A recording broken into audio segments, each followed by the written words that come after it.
আকাশ ছোঁয়া মূল্যবৃদ্ধি, মোবাইল রিচার্জে মূল্যবৃদ্ধি, গ্যাস পেট্রোল ডিজেলে মূল্যবৃদ্ধি, নিত্য প্রয়োজনীয় জিনিসে মূল্যবৃদ্ধি, তারই প্রতিবাদে বিক্ষোভ মিছিল এবং সাংবাদিক সম্মেলন করলেন কংগ্রেস পার্টির নেতৃত্বরা। আজকে সন্ধ্যের সময় বিক্ষোভ মিছিলের পরে সংবাদ মাধ্যমের মুখোমুখি হয়ে কি বললেন কংগ্রেস নেতা শোনাবো আপনাদের। এই ভিডিওটি যারা দেখছেন চ্যানেলটি লাইক করবেন, শেয়ার করবেন আর সাবস্ক্রাইব করবেন। আই লাভ মাই ইন্ডিয়া, মেরা ভারত মহান। আজকে কি নিয়ে আপনাদের এই বিক্ষোভ মিছিল? আজকে সারা বাংলা জুড়ে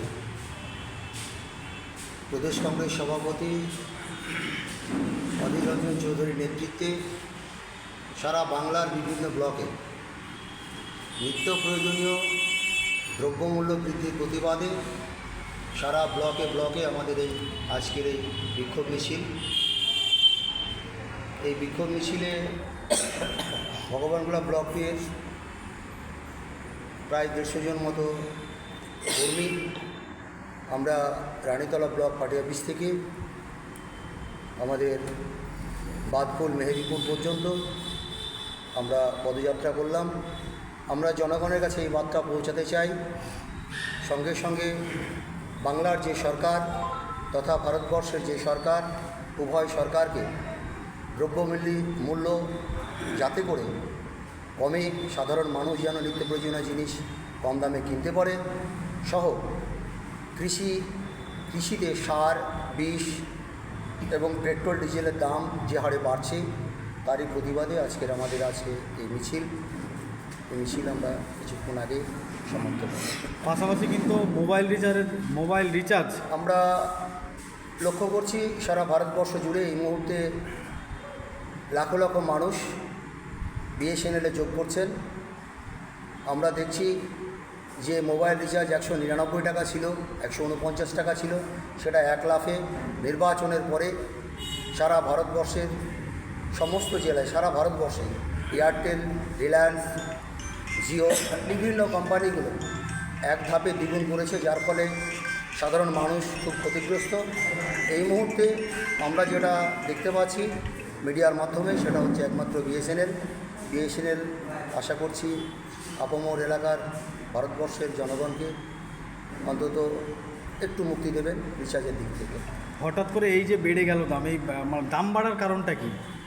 এটা আপনারা জানেন, বিগত দিনে কিছুদিন আগেই সারা ভারতবর্ষ জুড়ে নির্বাচন হয়েছে। নির্বাচনে হাজার হাজার কোটি টাকা খরচ করেছে। সেই সমস্ত টাকা যে সমস্ত পুঁজিপতিরা বিনিয়োগ করেছিল তার মধ্যে আপনারা দেখতেই পাচ্ছেন যে এই মুহূর্তে বিশেষ করে জিও বলুন, এয়ারটেল বলুন, এই ধরনের কোম্পানিগুলো যারা সহযোগিতা করেছিলেন মোদী সরকারকে, তারা আজকে এক লাফে মানুষকে কি বলবো সবথেকে নিচের জায়গায় পৌঁছতে চাইছে।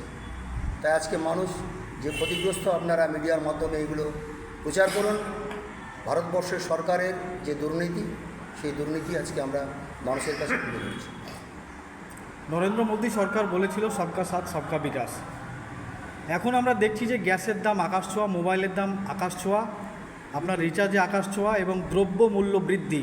ভোটের পরে প্রত্যেকটা জিনিসের দাম বৃদ্ধি।